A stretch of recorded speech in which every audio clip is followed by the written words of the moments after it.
Okay, so this is going to be the next installment of me going through the PowerPoint for art for Quizbowl, and it'll be selections number 16, starting with Giorgione, through number 30, which is Franz Hals. All right, so let's start with Giorgione, who is noted as the teacher of another very famous artist, Titian. He will not probably come up as a toss-up answer very often, but what he will do is be the clue for Titian, as you can see, and also for the city of Venice where he operated.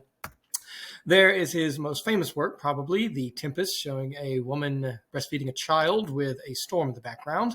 And then, of course, you have his Sleeping Venus, which is also Venus is the answer line with Giorgione as a clue that you will very often have, as many artists, including him, has depicted her.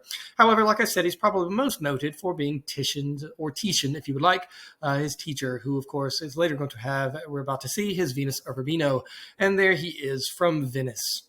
He, of course, is a very famous artist of this piece called the Venus of Urbino. You find it in the Uffizi. Remember, that's on the Arno River in Florence. And it shows a dog sleeping on a bed with a nude woman, presumably the goddess herself, and a woman rummaging in a trunk in the background. This is going to be very much an influential piece for a later piece that we'll see by Edouard Manet.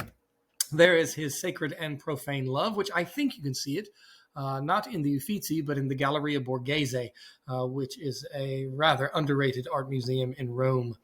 Nevertheless, they also have Pope Paul III and his grandsons, and that was it for him. Very often you'll find that Titian likes to put red hair on his women. He had seemed somewhat of a fetish with red hair, but nevertheless, more clues come up for him, but those are his 2 to 3 most famous works. We move on to Hieronymus Bosch. Hieronymus is a word that can be put into English as Jerome, so it's Jerome Bosch. He has 2 very famous pieces that come up. First and foremost, however, you need to know that he is Dutch, a modern-day Netherlands, as it were, and this is his Garden of Earthly Delights. You can see the 3 different panels in which it makes it a triptych, and all kinds of wild stuff going on, starting on the left-hand side with Adam and Eve in the Garden of Eden, then, of course, all the wild stuff that humans engage in, and then finally, obviously, the dark condemnation of the right-hand side. But this is the Garden of Earthly Delights, and he also has another triptych, as the Haywain. Remember, the triptych is going to be the 3 panels, kind of like what you have with a science project board, as it were. But a Haywain is merely a, of course, conveyance to carry hay on. John Constable, later we'll see, has a much more famous piece of work called the Haywain, as it were. Moving on to Albrecht Dürer. He, again, is a part of the Northern Renaissance. It's going to be a little bit later than the High Renaissance you find in Florence. And he is an engraver and a painter, as it were, with a self-portrait on both the left-hand side and the right-hand side, as you can see. His works include the 4 Horsemen of the Apocalypse. This is, of course, taken from a scene in the Revelation, the last book of the New Testament, as it were, that shows those various 4 horsemen, war, pestilence, death, and so forth and so on. Here's also Night, Death, and the Devil. You can, of course, see the Night that is there, Death, which is right there, with an hourglass in his right hand, and then the Devil depicted as that crazy one-horned figure that is there. There are other works that come up by Dürer quite a bit, like Melancholia 1 and others, and so I would encourage you to QuizDB and see some of the other items that very often come up for Dürer. The next is Peter Bruegel. I think this might Bruegel the either elder or younger, but you usually don't have to give that designation. He is Flemish. Flemish is a ethnicity that you find, again, in modern-day Netherlands and also in Belgium, I think. But I could have that wrong. But nevertheless, his Peasant Wedding that you can see here, that's depicting the title event, and his famous Hunters in the Snow, that you can see the ice skaters in the background to the right, whereas these hunters with all their various hunting dogs are returning presumably from a hunt. He also is responsible for this work called the Tower of Babel. This is, of course, the story from the Bible in which Nimrod, and descendant of Noah, is attempting to build a tower to heaven, and God intervenes by causing everybody to speak different languages, and therefore they can't work together on the tower and do not have an ability to get it all the way to heaven. And then finally, the Fall of Icarus, which is directly from the Metamorphosis of Ovid. When you read his depiction, Ovid's, that is, of the Fall of Icarus and the story of how he and his father Daedalus had tried to escape from Crete, all of these items is mentioned, and you can see down at the bottom right of the painting, there's the leg of Icarus having fallen into the sea, having flown too close to the sun. But Ovid mentions how a fellow was plowing and not paying attention, a fellow was herding sheep, not paying attention, and a fellow is, of course, down here on the right, fishing and not paying attention. Our next author is, or I should say artist, is El Greco. His name literally just translates as the Greek. He originally was from the island of Crete, but he did a lot of his work in Spain, which is why they called him the Greek. But his real name is Dominikos Theotokopoulos, and he is a master of mannerism. Remember, that is the elongated forms that had begun with Michelangelo's The Last Judgment, and of course, Raphael. But I like El Greco a lot, particularly this painting called A View from Toledo. Toledo obviously is in Spain. I like the color of the sky in the background with all the various different hues of blue and dark and so forth and so on. And this is his most famous work, as it were, The Burial of Count Orgaz, in which it shows the titular count that is there being entombed by one of them, I think, is St. Augustine. I forget who the other one is, but this is a painting that is very frequently asked about in Quizbowl, so I encourage you to QuizDB it.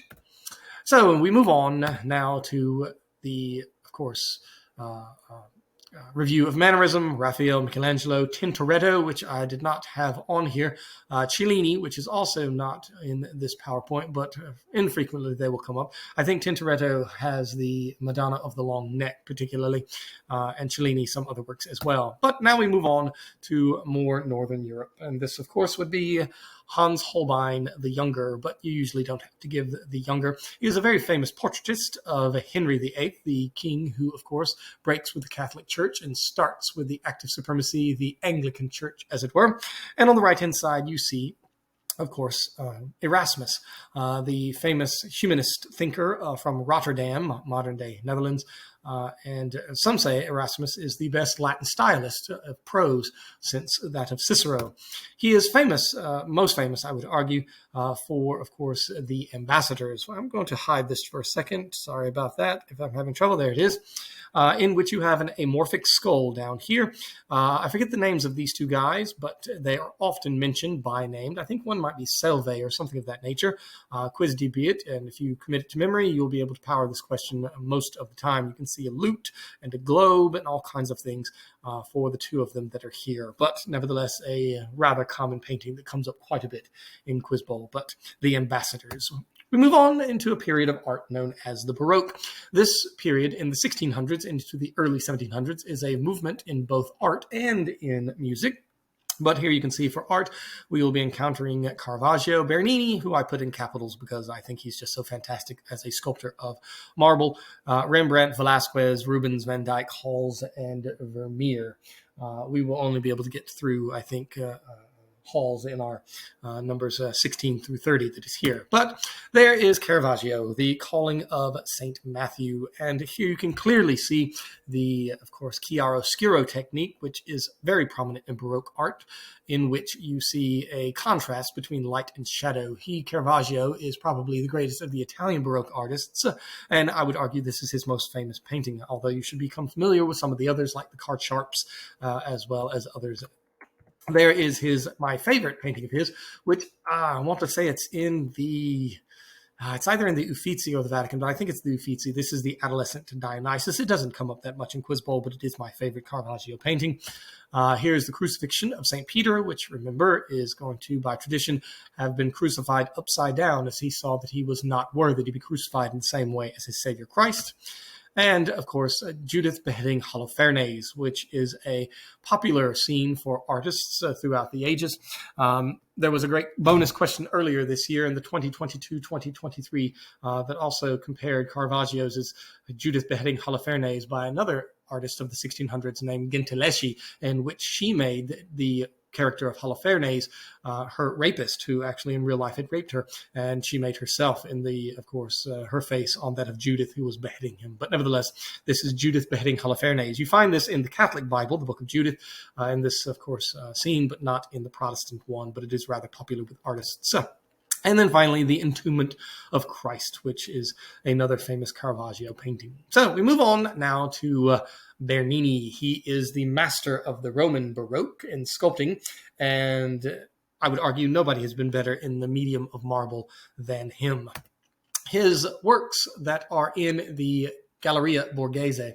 Borghese is the name of a very famous cardinal in the 1600s, and he left his estate that had become now somewhat of a Rome central park, as it were, and right to the north of the city. And in the middle of that, you have a wonderful little gallery of a museum called the Galleria Borghese. And this is his, of course, Apollo and Daphne, which depicts a scene from the Metamorphoses in which Daphne is trying to get away from a god Apollo who is pursuing her. God Apollo having been, of course, shot with a golden arrow by Cupid, making him fall in love with the first person he saw, and Daphne having been shot with a lead arrow, making her reject and hate whoever she saw first. And so a comic scene, of course, ensues until she finally prays to her father, the river god Peneus, to turn her into something to which obviously would protect her from the rape. And thus, indeed, she becomes a laurel tree. Here is Aeneas, Anchises, and Ascanius, the famous scene from the Aeneid, Book 2, in which obviously the titular character Aeneas has on his back his father Anchises with his little son Ascanius, of course, right following behind, holding Ascanius does the holy flame of Troy, and of course his father Anchises has the Lares and the Penates in his hands as they are escaping. You also have the rape of Proserpina, or Persephone, but Proserpina is the, of course, more accurate here, in which it's just so fantastic. It looks as though, as himself said, did Bernini, I have taken marble and have made it wax. You can actually see on the right-hand side, particularly, parts of the hand that push into the flesh of the thigh as the god of the underworld, Pluto, is, of course, snatching off of the island of Sicily. And you can see also behind him, cleverly used by Bernini, the three-headed dog Cerberus, which essentially forms as a support, allowing, obviously, the marble not to break onto itself. And then finally, you have the third David, or maybe the fourth David, I think. Yes, the fourth David that we've now encountered. And this is Baroque in its pure form. Baroque, you're going to see lots of motion, and that you can see in the twisted form of David and the slinging of his rock against Goliath, and also emotion. You can see it on his face. And so there's two hallmarks of Baroque artwork. This is the Baldacchino in St. Peter's Basilica, as designed by Bernini. It's directly under the dome of St. Peter's. I dislike it very much. I don't know what it is about it, but I just do not much care for it. And that, of course, is the courtyard, the piazza in front of St. Peter's. This is the view from the dome of St. Peter's Basilica, and which you can see was designed by Bernini. Most famously, perhaps, in the Piazza Navona, which is formerly the Stadium of Domitian, I think, in the Campus Martius of Rome. Remember that area off to the west in the city, up on the Tiber's banks, is the Fountain of the Four Rivers, in which the four rivers of the world of each of the continents are depicted in a anthropomorphic and personified form. I think that the rivers are the Ganges of Asia, the Rio de la Plata of the Americas, the Nile, I want to say, and then I forget what the one for Europe is, perhaps the Danube, I do not know. But what is really remarkable about it is not only that it is a sculpture, but that it is, of course, strong enough, even though you can see through it through the four ways. It's got a tunnel through there and a tunnel through there. It's holding up this huge and just absolutely overwhelmingly weighty obelisk that is there. And there's, of course, St. Peter's Basilica, the view from the place that you had the design of Bernini, which is that right there. It's just such a hugely magnificent church. There's one piece in here that I am most regretful that I have not included of Bernini, and that is the Ecstasy of Saint Teresa. It might be, of Bernini's works, the one that comes up the most, and I am flabbergasted that I have had its omission. So I encourage you to go look it up. It's in a little small church in Rome, rather off the way. You would never know that it had such a grand piece of artwork in it by just looking at it from the outside, but it is, of course, showing an angel taking a golden arrow and piercing Saint Teresa repeatedly. And thus it is called the Ecstasy of St. Teresa. Now we move on to Diego Velázquez, the court painter to Philip IV of Spain. Again, we're in the midst of the Baroque, 1600s into the early 1700s, and he has a most famous work, besides of all of his, of course, paintings of Philip IV himself, with that fantastic mustache that you see that he is painting. But his most famous painting by far, which comes up so often in Quizbowl, is Las Meninas, or the Maids of Honor, which is fantastic in the doorway in the background. I think that is Philip IV himself. This is, of course, the family of Philip IV, and the little girl that is here is the Infanta Margarita, which is often mentioned in the clues. But you often have mention of the dog in the foreground. You have the little dwarf woman that is there, and staring directly at the viewer is Velasquez himself. And this, presumably, is the painting itself. And so you can see how large it is. I don't know where it is or located. It might be at the Prado. I suspect that it might be in the Prado, which is a famous art museum in Madrid, the capital of Spain. But Las Meninas and the depiction of the Infanta Margarita. The next we have Peter Paul Rubens, another Flemish artist and master of the Baroque, as it were. Remember that Flemish is right above France, like in an area of Netherlands and Belgium. And his, of course, triptych, which is a descent from the cross, taking down the body of Christ after the crucifixion. And there you have a companion piece, another triptych called the Raising of the Cross, showing obviously Christ being put up in the crucifixion, and his famous Judgment of Paris. There's an actual term that we get from his name called Rubenesque. Rubenesque is a word to indicate a fleshy woman, a woman who is a little bit larger and has fleshy folds and so forth and so on, because that's the kind of woman that Rubens, would very often depict, as it were. And we come to the very last two for this installment, which is Anthony van Dyck. He was the court painter to Charles I. Remember, one of the kings reigning in the 1600s. Remember that it goes, I think, James I, Charles I, then you have the Revolution, the English Civil War, and the Protectorate under Cromwell, then Charles II and James II. And so he is the painter to Charles I, and there it is, Charles I, as depicted by Anthony van Dyck. And that then brings us last to Frans Hals for this segment. He is the Baroque painter of the common folk, and his most famous work, which is the only one that will come up really at the high school level, and I like it very much, is The Laughing Cavalier. It also was reflective of, again, speaking of that French, or not French, but the English Civil War in the 1600s. The two factions were the Cavaliers, which were the supporter of the monarchy, versus those that were against the monarchy, known as the Roundheads. So this fellow is the Cavalier, noted for his ability of riding horses and fighting at the same time, and that's hensely what the Cavalier means. But there it is, Frans Hals, Laughing Cavalier. I like how he has that kind of a smile, seems like a jolly fellow, and of course that magnificent mustache that he is sporting of the style of the age. But that's our next installment that we have. Please try and commit to memory the best you can all of these various different artists and their works, and in doing so, you will earn yourself lots of points over the years. Thanks.